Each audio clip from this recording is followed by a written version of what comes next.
G'day guys, ladies and gentlemen, we're back with a chat with Jay from Australia Down Under with all the kangaroos and koalas, and AFL Grand Final this week with the great band Kiss playing.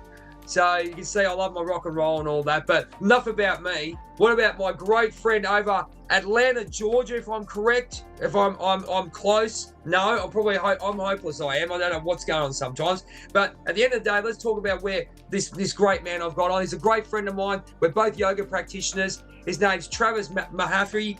And mate, I've had so many great contacts with Trav over the last couple of years. Actually did a co-yoga class together, didn't we, mate? It was an international yoga class. Mate, that was one of my highlights. It was so cool to do it in the time zones and all those kind of things. And why I've got Trav on, because he's made some really big changes in his life, and he's such an inspiration online. What he's been doing the last probably 5 or so years, I'd say. He's made massive changes. He's a magnificent yoga instructor, and yoga's taken over his life pretty much. And as you can see, beautiful aura, mate, and what a great friend of mine. I mean, and this is why I do what I do, because I've met so many fantastic people. I'm sitting here in Australia, and I'm talking to my friend over in the USA, and mate, it's a pleasure to have you on a chat with Jay. As a partner, I'm going to tell her now, part of the 1111 Spiritual Podcast with my beautiful friend Jackie Lyons. I always give her a plug. I talked to her this morning. She loves it. So, yeah, thank you very much for coming on, Trav. Right on, man. Thanks for having me. Yeah, I really had to pivot in my training, to be honest with you, because at that moment we were, to put it bluntly, we were no longer allowed to teach DDPY over Zoom online.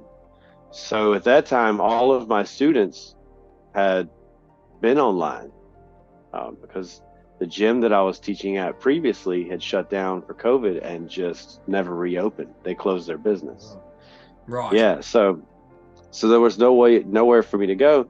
So we continued to build the relationship with the students that I had, and as well as I just said about COVID a minute ago, you can take something and focus on the negative.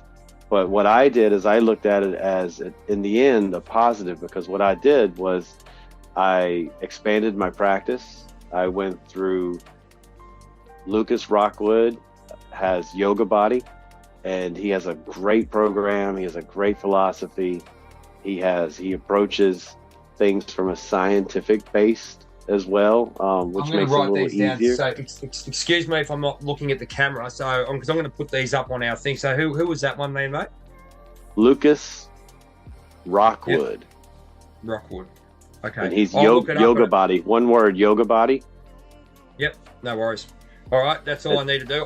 Because what I'll do is I'll put them up during the interview so people can see, so they can follow that. Yeah.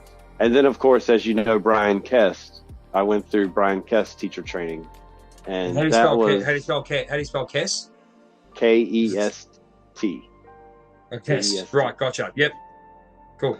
And actually, Brian Kest's power yoga training was the eye opener that really just centered me into my practice, and right, because his philosophy is a philosophy that we all need to hear, and it approaches it from the mental aspect of it, right? Okay. And that's the first time where I started approaching things differently, instead of from just an aggressive how I look approach, so it was more of a how I feel approach. So you went down into it was a spiritual, it's sort of like a spiritual awakening in where you look more than what's happening on the outside. You're really looking deep into inside. So how you can apply, like I apply DDPY obviously and all the spiritual practices that I do, but also apply it where these moves and principles have been thousands of years in the making. But it's not just about the physical, it's about how you structure up in whole body, really, body, mind, spirit, and I always say shadow as well. Right. And one of the things is being kind to yourself and being gentle to yourself. That's a very important thing. And one of the things that Brian talks the most of is treating humility like we treat a bicep, right? Or our quads. You know, if we work on humility as it's a muscle, you know, we'll be a little more kind and gentle to ourselves, and our practice may be a little different in that aspect. You know, it leaves out the whole rat race of, you know, can I do this? Can I do that? And it's not about that. And I have come such a full circle in how I approach being on the mat now. And it's so refreshing to have so many different types of influences. And then you can take all of those influences that work for you and put them on in your practice and how you want to approach it to your students. And a couple of the cool, you know, one of the most exciting things that you can hear from an instructor is how something has worked for your students outside of practice, right? Absolutely, yes. And just the other day, one of my students told me she came in and her mother was excited, started to go into a little panic attack at the dentist. And we go through a breathing practice in our flexibility class. This is through Lucas Rockwood. It's a 4-8 breathing pattern. So you inhale through your nose for a 4 count, and then you exhale through your mouth for an 8 count. Basically, you're doubling the exhale, and you're activating your parasympathetic nervous system. And she told me that within just a few breaths, her mom calmed down.